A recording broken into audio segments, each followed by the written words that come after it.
Hey listeners, if you haven't already, join the family by subscribing so you never miss another one of these stories. Let's get to 1,000 subs together. Now relax and enjoy.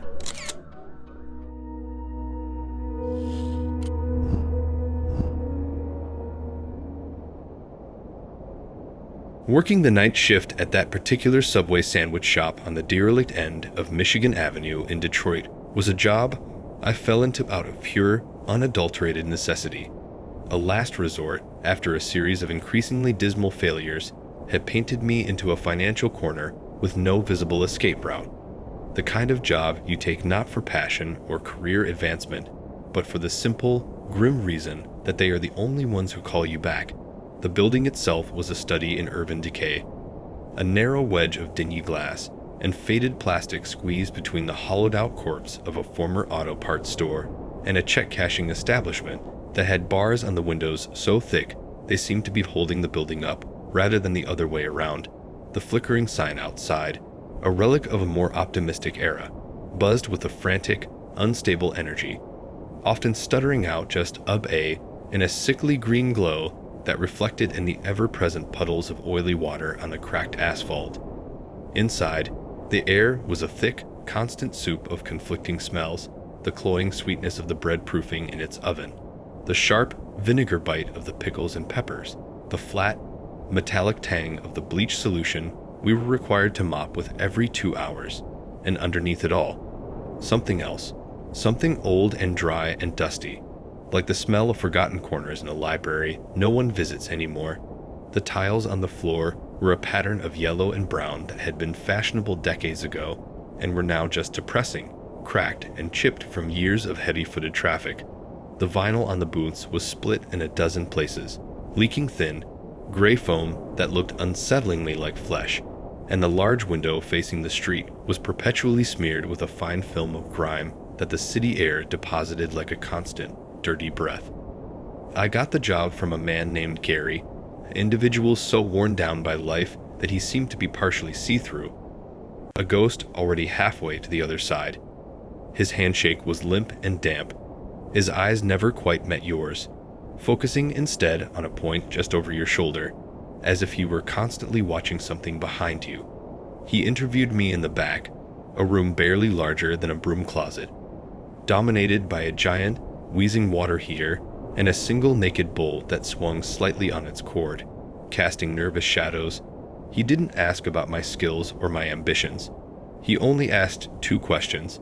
Did I have reliable transportation? And did I have what he called a low imagination? A phrase that struck me as odd at the time, but whose meaning would later become horrifyingly clear. He handed me a single sheet of laminated paper, the edges worn soft and fuzzy from handling, and told me that my continued employment, and more importantly my continued well-being, depended on my strict adherence to every single word on that page. The rules were a masterpiece of mundane terror, each one more inexplicable than the last. Rule 1 concerned the small, cheap radio that sat on the shelf next to the napkin dispensers. It was to be permanently tuned to 98.7 FM, a station that identified itself as The Wave and played an endless, looping stream of instrumental smooth jazz from the 1970s. The volume dial had a small piece of black electrical tape placed exactly on the number 4, and it was never, under any circumstances, to be moved. The rules specified that if the music ever stopped, if there was silence, or more chillingly, if a voice that was not the usual smooth-talking DJ came on, a voice that the rule described as a voice that sounds like it's speaking from the bottom of a well, I was to immediately yank the power cord from the wall and finish my shift in total silence. Rule 2 involved the cheap, coir welcome mat just inside the front door every night at precisely 10:05 p.m. I was to flip it over. The other side was a featureless black rubber backing, and it was to remain that way until exactly 5:55 a.m. When I was to flip it back to the welcome side, the instructions emphasized that the mat must never be outside the door, and it must never be missing altogether. A prospect that filled me with a dread I didn't understand. Rule 3 was the one that made my skin crawl the most. On every hour, at exactly the top of the hour. I was to walk to the large industrial walk-in freezer, but I was not to open it. Instead, I was to place my ear against the cold metal of the door and knock 3 times, firmly, on the specific spot where the manager had drawn a small, almost invisible X with a black marker. Then I was to listen.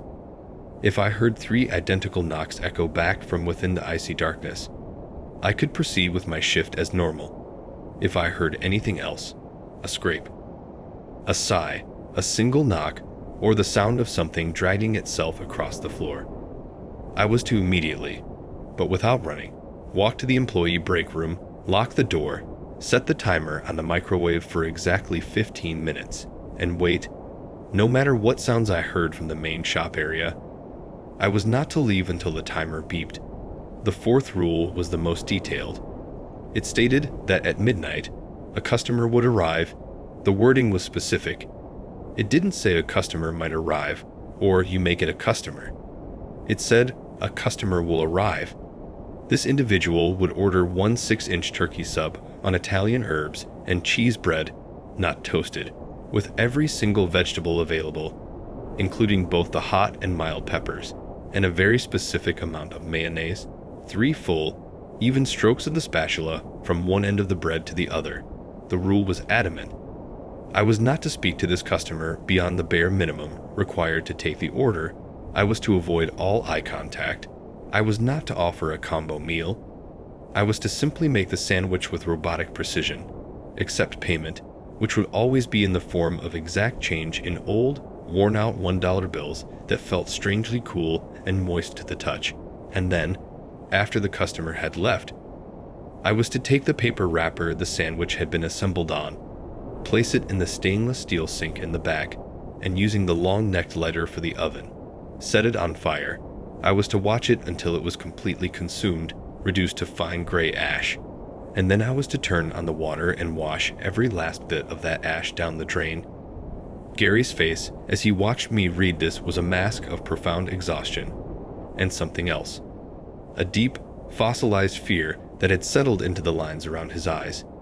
He told me that the previous night guy had gotten curious, had decided to peek inside the freezer during the knocking ritual. He said they never found him, not a single trace, except for one of his non-slick shoes, which was found on the roof of the building next door, laces still tied. The first week was a nerve-shredding exercise in paranoia. My heart would hammer against my ribs every time the clock neared the top of the hour. My hands would sweat inside my plastic gloves as I prepared the midnight customer's order. The customer himself was a tall, impossibly thin figure who always wore a long, dark coat that seemed to absorb the fluorescent light, and a wide-brimmed hat pulled low over his face. His movements were utterly silent. I never heard the door chime when he entered. I only ever looked up, and he was just there, standing at the counter, waiting, a sudden and silent apparition that never failed to send a jolt through my system, no matter how many times I witnessed his arrival. His presence was like a drop in pressure before a storm, a subtle shift in the atmosphere that made the hairs on my arms stand up. His hands, when they emerged from the deep folds of his coat to produce the damp dollar bills, were not just pale, but seemed almost luminous against the dull gray of the Formica countertop. The skin was stretched taut over long, delicate bones, possessing a waxy, almost translucent quality that made me think of things preserved in jars, of specimens rather than living flesh. The bills themselves were always the same, worn soft as cloth from countless exchanges, carrying a chill and a faint, unpleasant dampness that felt like they'd been pulled from a pocket deep under river water. He never spoke a word, his communication limited to a single, slow, deliberate gesture, one of those unnerving fingers extending to point at the menu board, a motion that was both languid and utterly precise, as if every micro-movement had been calculated centuries ago. And he never lingered, the transaction complete. He would take the sandwich, his fingers never brushing against mine, and turn in a single fluid motion that seemed to defy the normal mechanics of joints and muscle. And then he would be gone, not just out the door, but vanished, absorbed by the deep shadows of the Detroit night without a sound. his departure leaving behind only the faint, lingering smell of ozone and old, wet stone. After a month of this, the bizarre routine began to feel normal. The sharp edge of fear wore down into a dull, manageable background hum.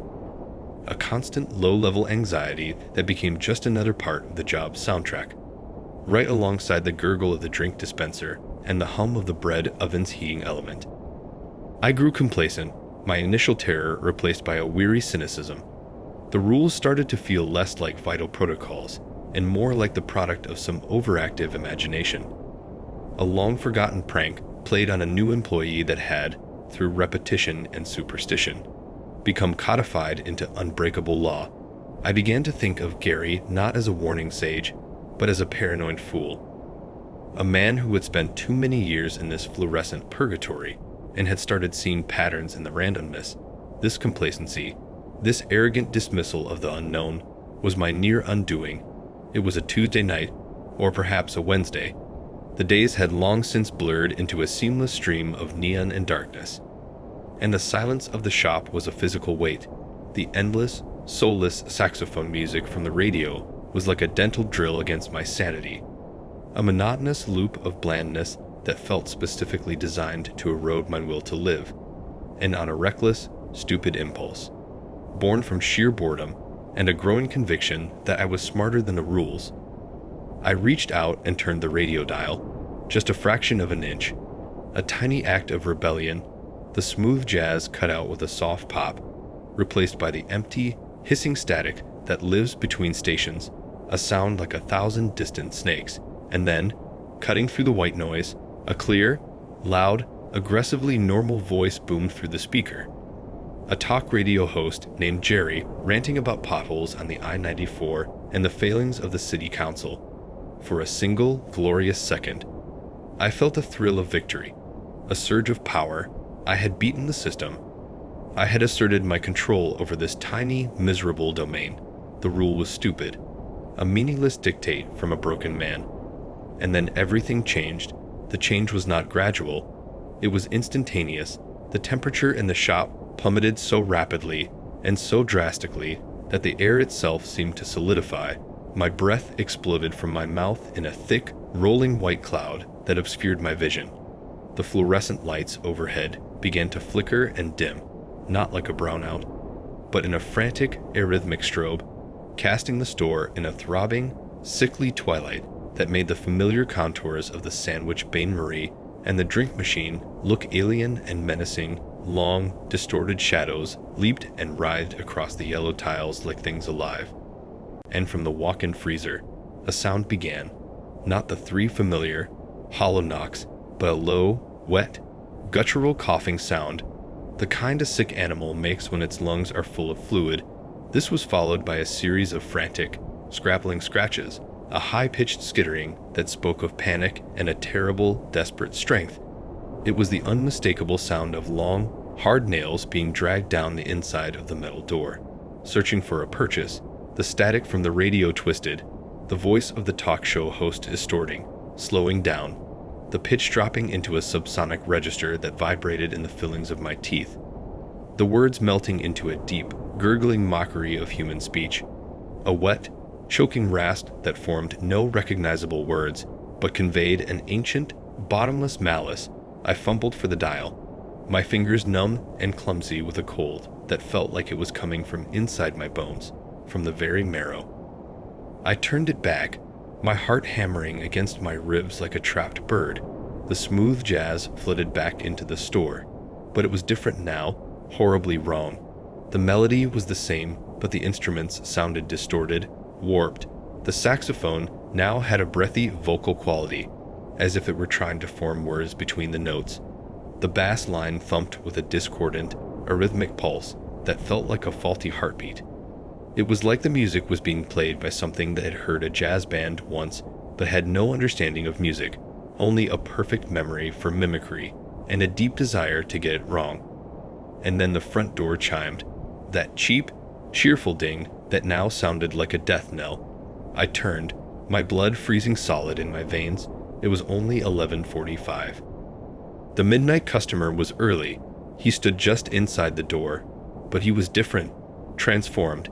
He was taller, his posture more hunched and predatory, his long coat seeming to billow, though there was no wind, and the shadow under his hat brim was no longer a mere absence of light, but an absolute, a pool of perfect, liquid blackness that seemed to drink the flickering light from the dying fluorescence.